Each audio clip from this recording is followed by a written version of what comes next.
এই ঘড়িটার দাম কত জানোস? না জানি না তো, কত? কইতাম না। কে রে? এই ঘড়ির দাম শুনলে প্যান্টের ভিতরে মুইতা দিবি। কারণ এরকমও আছে, এই ঘড়ির দাম শুনলে কালকে থেকে আমার সাথে মিলামিশাই বন্ধ করে দিবি। স্ট্যাটাস মেনটেন করতেই তো এই লিগা। তারপরেও দামটা বল না শুনি। না, তাও বলা যাইব না। শুধু এতটুকু শুনে রাখ, এই ঘড়ির দাম দিয়া একটা সেকেন্ড হ্যান্ড বাইক কিনন যাইব।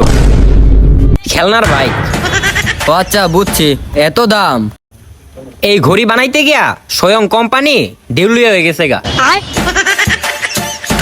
আর এই ঘড়ি পুরা পৃথিবীতে মাত্র 3টা আছে।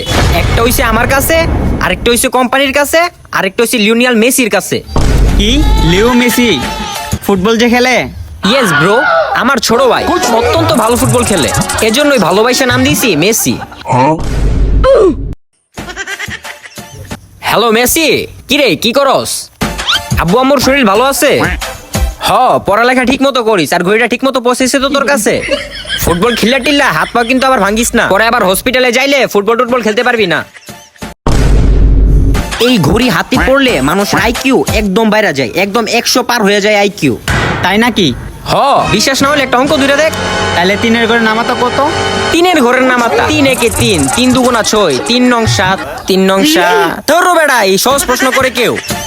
জানোস মামা, আমার একজন কইছে এই ঘড়িটা পরা থাকলে না আমার নাকি হলিউডের নায়ক শাহরুখ খানের মতো দেখা যায়। আরে হের কি মাথার সমস্যা আছে? তোর কি শাহরুখ খানের মতন লাগে? আরে বেটা, আমিও তো কই এই কথা। এর কি মাথায় সমস্যা আছে নাকি? আমার দেখতে কি শাহরুখ খানের মতো লাগে? শাহরুখ খান রে না দেখতে আমার মতো লাগে বেটা। তুই জানোস মামা, এই ঘড়িটার দিকে তাকাইলে তোর মনে কর পুরো শরীর স্ক্যান করা যায়। এই যে তুই কালা একটা জাঙ্গে পরে রাখছস, এটার ভিতরে আমি স্ক্যান করে একদম পুরো ক্লিয়ারলি তোর আমি দেখতাছি। মামা এরকম করস কি লিগা?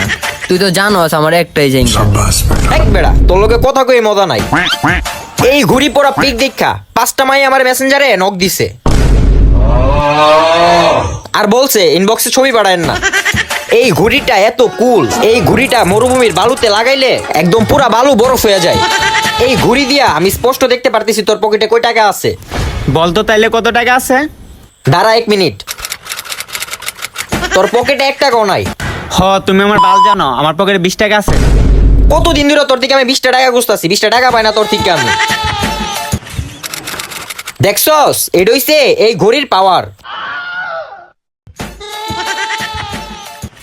এই ঘড়ি পয়রা স্ক্যান করলে অনেক দূর দূর থেকে দেখা যায়, ওই যে হিমালয়ের পাহাড় দেখা যাইতেছে। ঘড়ির আরো বেশি।